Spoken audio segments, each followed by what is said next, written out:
এবার হিসেব করে দেখুন, দিল্লিতে গাড়ি বোমা বিস্ফোরণে 12 জন মারা গেছিলেন। জঙ্গি মডিউলের পর্দা ফাঁস হওয়ার পরেও 12 জন মারা গেছিলেন ওখানে, এখানে মারা গেলেন 9 জন। 12 আর 9 21, সংখ্যাটা কিন্তু বিরাট।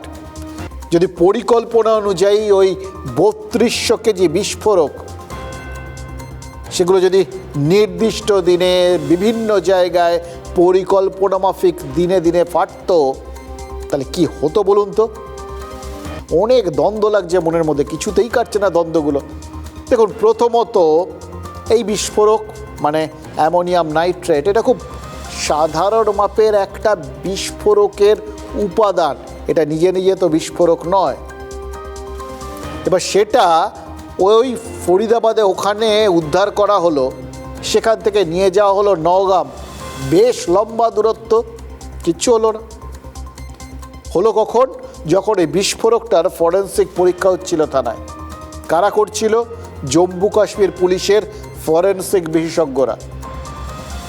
এবার এই বিশেষজ্ঞরা প্রত্যেকে ততটাই দক্ষ হন যত বেশি তাদের অভিজ্ঞতা বাড়ে।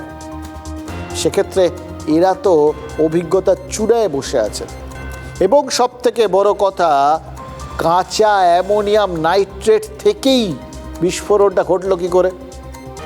এতে কি কিছু মেশানো ছিল?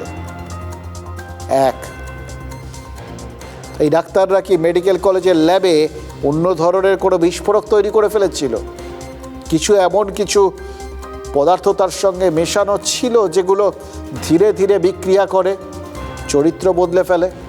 মানে ওই অ্যামোনিয়াম নাইট্রেট হিসেবে যেটা উদ্ধার করা হয়েছে সেটা কি আসলে অন্য ধরনের কোনো একটা বিস্ফোরক যেটা ধীরে ধীরে আসল চেহারায় আসছিল? এবার তাহলে যেখানে বাকি বিস্ফোরক রয়েছে সেখানেও তো বিস্ফোরণের আশঙ্কাটা থেকেই যাচ্ছে।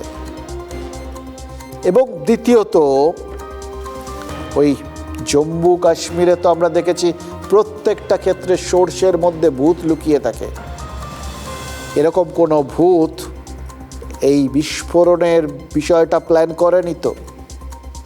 দেখুন, আবার বলছি, যে মুহূর্তে বলা হচ্ছে না দুর্ঘটনা, এই প্রশ্নগুলো হয়তো ধোপে টিকবে না, সরকারি স্তরে তো ধোপে টিকবে না, কিন্তু প্রশ্নগুলো আপনাদের মনে আসছে না?